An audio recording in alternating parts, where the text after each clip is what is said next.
Hey les geeks, on se retrouve pour une toute nouvelle vidéo récap ciné et série, votre dose quotidienne ou presque d'actualité à ne pas manquer. On a bien compris que c'était la rentrée puisqu'il y a quasiment un récap ciné et série par jour en ce moment. C'est la folie et très joli programme aujourd'hui. Mais vous connaissez la chanson, on ne perd pas plus de temps, rentrons dans le vif du sujet. Qu'est-ce qu'il fallait retenir? Actualisons.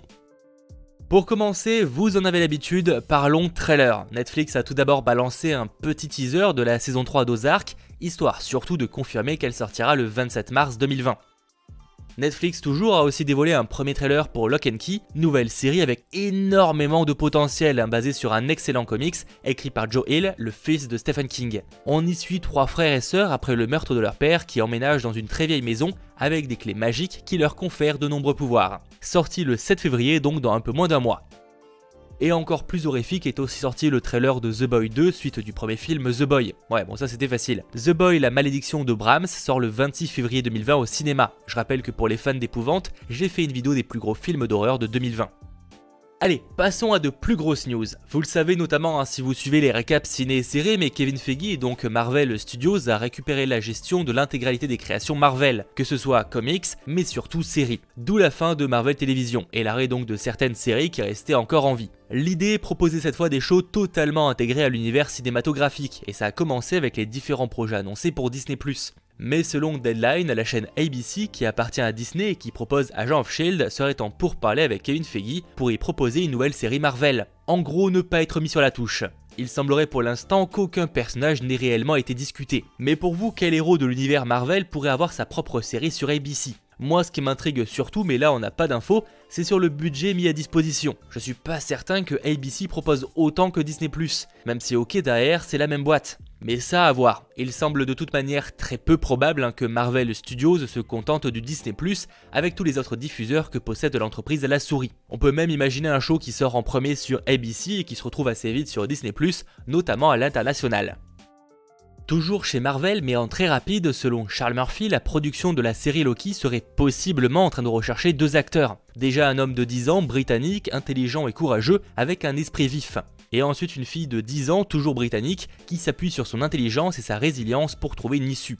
Selon les hypothèses de Charles Murphy, pour ce qui est du garçon, il pourrait incarner possiblement une version plus jeune de Loki. Ce qui honnêtement ne me choquerait pas vraiment, je comprendrais assez facilement qu'on explore un peu plus la jeunesse de Loki donc dans sa série. Série qui est planifiée pour Disney+ en 2021. Côté révélation qui n'a rien à voir avec Marvel, le réalisateur David Ayer, à qui l'on doit Bright sur Netflix, ou encore le DC Comics Suicide Squad, a profité de son passage aux Television Critics Association pour parler de son avenir et des divers projets en cours. Concernant Gotham City Sirens de DC Comics, qu'il avait déjà commencé à développer. Et il n'a pas trop voulu en dire, il répond juste « Je pense que c'est en pause ». Grossièrement, oublions-le, ou en tout cas avec David Ayer à la barre. Il aurait aussi dû se charger d'un Suicide Squad 2 qui avait apparemment été écrit, mais été annulé presque au dernier moment, selon certaines informations à prendre avec de giga pincettes, car c'était trop similaire au scénario de Birds of Prey.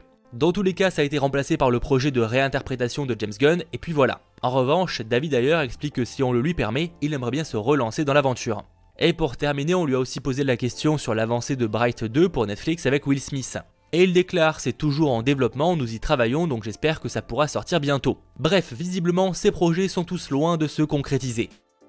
En parlant d'ailleurs de production Warner Bros, j'ai une news des plus étonnantes qui pourrait, sans trop m'avancer, vous faire pas mal réfléchir sur le sens du cinéma de nos jours. Bon, j'exagère peut-être un poil et pour certains ça vous choquera même pas, mais c'est tout de même très gros. Figurez-vous que oui, il arrive que les studios de cinéma utilisent un algorithme ou une intelligence artificielle pour déterminer le possible succès ou non d'un film. En gros, s'il mérite un investissement financier. Ça peut paraître surprenant, c'est vrai, mais c'est à la fois quelque chose en fait qui se fait déjà depuis des décennies via des estimations humaines. Sauf que ça prenait un temps assez fou à être fait, alors que là non, c'est un logiciel qui le fait en un claquement de doigts. Si je vous en parle là, c'est que Warner Bros vient de signer un accord avec Cinélytic. C'est un logiciel lancé en 2019 et qui permet à base de diverses données de déterminer la valeur d'un film grâce à son casting, à son public cible, etc. etc. Tout n'est pas très clair là-dessus. Il ne donne pas directement le feu vert sur un projet, et encore heureux, c'est pas un ordinateur qui le fait, mais il aiguille les équipes humaines sur leurs décisions.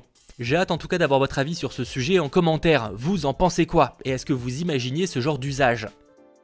Plus en vrac sinon et plus léger surtout, les Oscars 2020 auront lieu en février prochain, ça on le sait. L'une des originalités de la précédente édition, même si ce n'était pas la première fois, c'était l'absence d'hôte, de présentateur unique. La présidente de la chaîne révèle à Deadline qu'avec l'Académie, ils ont décidé qu'il n'y aurait pas d'hôte traditionnel, répétant donc ce qui a fonctionné l'année dernière. Il y aura énormément de divertissement, de grands numéros de musique, de la comédie et de la puissance de stars. Mais donc toujours pas de présentateur.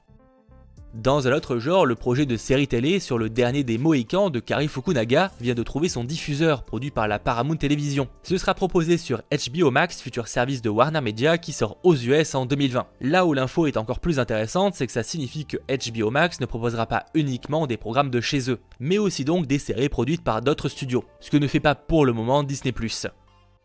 Côté concurrence et donc Netflix, That Hashtag Show nous informe que Andy Muschietti, réalisateur des deux films Ça ou encore prochainement de Flash, va réaliser pour Netflix un remake remis au goût du jour du film Hurlement, sorti en 1981 de Joe Dante. Une série de meurtres effroyables terrorise la population de Los Angeles et c'est alors là qu'une jeune journaliste va tenter de mener sa propre enquête. A savoir qu'en premier, rassurez-vous, il va quand même s'occuper du film Flash pour Warner Bros. Il révèle d'ailleurs que ce projet sera bien une version de Flashpoint, comme c'était prévu, sauf qu'elle sera un peu différente de celle que l'on attend. The Flash est prévu pour juillet 2022, le remake d'Hurlement lui ne sortira donc pas avant 2023 probablement. Côté casting, parlons-en. Melissa McCarthy rejoint Nicole Kidman dans la mini-série de Hulu 9 Perfect Strangers.